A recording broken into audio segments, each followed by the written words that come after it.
Assalamualaikum warahmatullahi wabarakatuh. Pada kesempatan kali ini, kami dari kelompok 9 ingin mempresentasikan materi tentang evaluasi strategik. Baik teman-teman, sebelum ke materi, perkenalkan dari kelompok 9 yang beranggotakan Regi Aprian dengan NPM 2301020014 dan ada Zenifa Lutfi Khotimah dengan NPM 2301020023 dan ada saya sendiri Rasitano Zumrotul dengan NPM 2301020024 dan ada Maisa Rafa Nurlita dengan NPM 2301020036. Baik teman-teman, untuk yang pertama ada karakteristik evaluasi strategik. Yang pertama yaitu memeriksa dasar strategik perusahaan. Yang kedua, membandingkan hasil yang diharapkan dengan hasil akrual. Dan yang ketiga, mengambil tindakan koreksi untuk memastikan kinerja rencana. Yang selanjutnya yaitu proses mengevaluasi strategik. Evaluasi strategik penting untuk semua jenis dan ukuran organisasi. Proses ini harus mempertanyakan asumsi manajemen, mengevaluasi tujuan dan nilai, serta mendorong kreativitas dalam mencari alternatif dan kriteria. Selain ukuran organisasi, penerapan manajemen berkeliling di berbagai tingkatan juga penting agar evaluasi berjalan efektif. Evaluasi strategik harus dilakukan secara berkelanjutan, bukan hanya di akhir periode atau saat masalah muncul. Selanjutnya, kerangka kerja evaluasi strategi.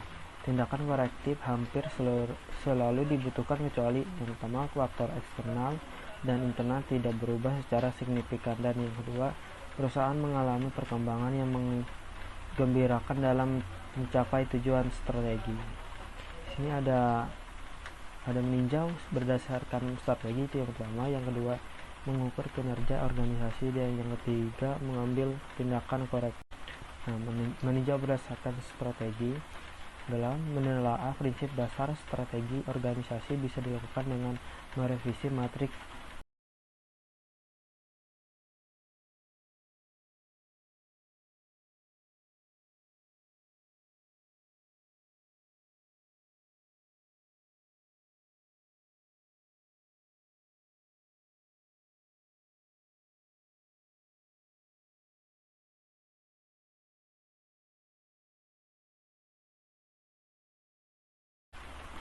Selanjutnya, mengukur kinerja organisasi.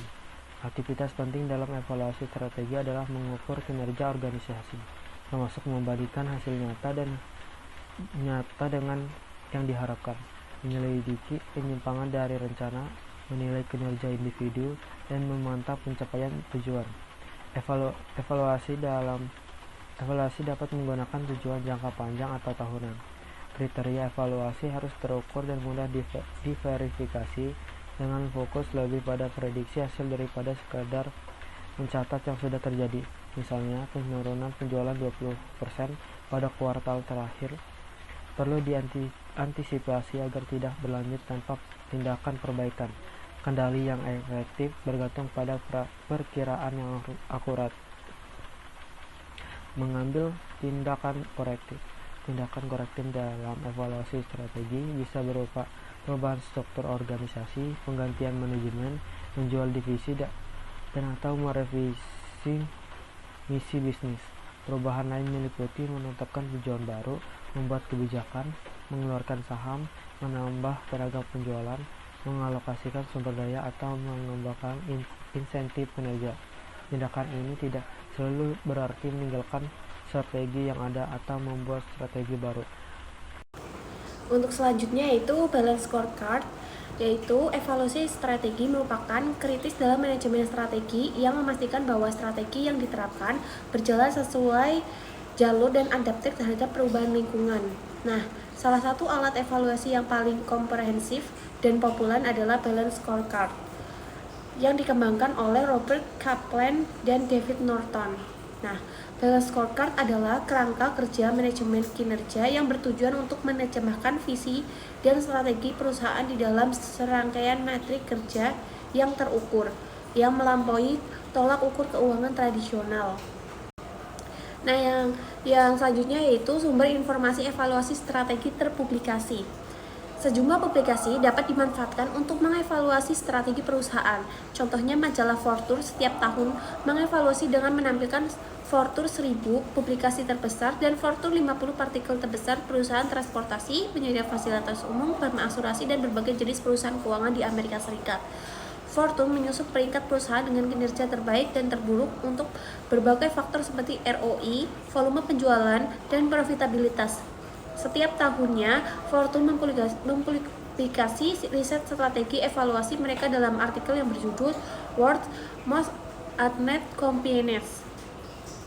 9 atribut utama digunakan sebagai artikel kriteria evaluasi: manajemen manusia, tingkat inovasi, kualitas produk, kinerja keuangan, tanggung jawab sosial dan penggunaan aset investasi jangka panjang, persaingan global, dan kualitas manajemen. Yang selanjutnya yaitu karakteristik sistem evaluasi efektif. Evaluasi strategi yang efektif harus memenuhi beberapa persyaratan dasar. Yang pertama yaitu evaluasi harus ekonomis karena informasi yang terdahulu banyak atau sedikit sama-sama merugikan dan kendali berlebihan dapat menimbulkan masalah.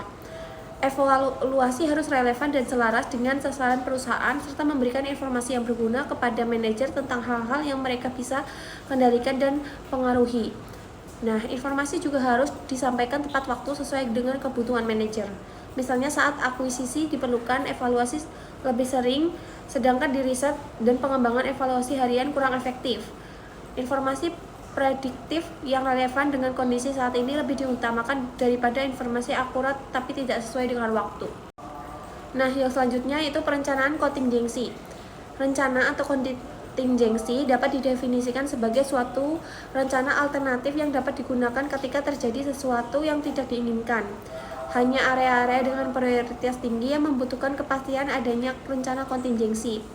Para pembuat strategi tidak dapat dan tidak harus mencoba untuk membuat rencana kontingensi bagi setiap kemungkinan yang ada. Dalam beberapa kasus, kondisi eksternal dan internal menunjukkan peluang tidak terduga. Nah, ketika peluang seperti ini terjadi, rencana kontingensi memungkinkan untuk organisasi untuk memanfaatkan secara tepat. Lineman dan Kandran melaporkan bahwa perencanaan kontingensi membantu pengguna seperti Dow Put, Dow Chemical, Consolidated Foods, dan Emerson Electronic dengan 3 manfaat utama. Yang pertama yaitu memungkinkan respon yang cepat terhadap perubahan. Nah, yang kedua yaitu mencegah kepanikan dalam situasi krisis, dan yang terakhir yaitu membuat manajer lebih mudah dalam beradaptasi dan mendorong mereka melihat masa depan sebagai sebuah variabel.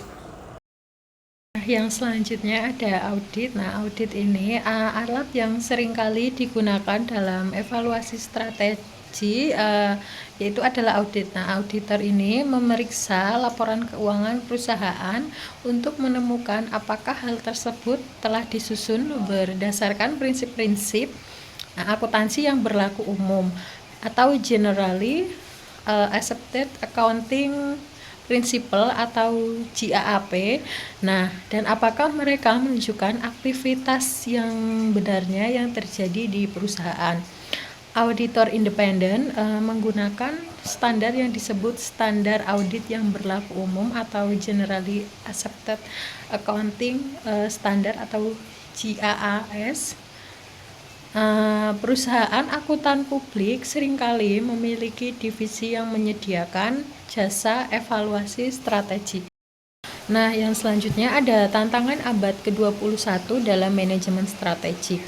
3 tantangan atau keputusan tertentu yang dihadapi oleh para penyusun strategik pada saat ini adalah 1. Memutuskan apakah proses tersebut seharusnya lebih kepada seni atau ilmu. Nah, manajemen strategik harus lebih condong dilihat sebagai ilmu pengetahuan daripada seni.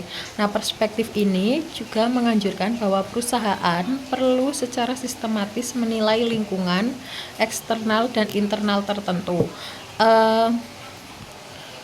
Melakukan penelitian secara berhati-hati, mengevaluasi sebab akibat dari alternatif yang ada, menganalisis dan mengambil keputusan berdasarkan alur tindakan yang ada. Sebaliknya, Minisberg mengemukakan bahwa pengembangan strategi harus menyatu dalam suatu di mana pengambilan keputusan strategi berbasis pada pemikiran holistik, intuisi, kreativitas, dan imajinasi. Minisberg dan pengikutnya menolak strategi yang dihasilkan dari analisis objektif, lebih menyukai imajinasi subjektif. Nah, yang kedua memutuskan apakah strategi perlu diketahui para pemegang kepentingan, menjaga kerahasiaan strategi dari karyawan dan pemegang kepentingan secara luas dapat sangat menghambat karyawan dan komunikasi, pemahaman dan komitmen pemegang kepentingan serta meninggalkan kebiasaan masukan yang berharga saat orang-orang ini dapat memiliki berkenaan formulasi atau implementasi dari strategi tersebut. Nah, oleh karena itu, para pembuat strategi dalam perusahaan tertentu harus memutuskan bagi dirinya sendiri apakah risiko dari perusahaan pesaing mudah diketahui dan mengeksploitasi strategi perusahaan adalah bermanfaat dalam meningkatkan motivasi dan input karyawan dan pemangku kepentingan. Nah, yang selanjutnya memutuskan apakah proses ini lebih condong dari atas ke bawah atau dari bawah ke atas. Nah, pendukung dari pendekatan atas ke bawah atau top-down approach berpendapat bahwa efektif tingkat atas adalah satu-satunya posisi dalam perusahaan yang memiliki pengalaman kolektif, keahlian, dan tanggung jawab yang dipercayakan untuk membuat keputusan strategi utama.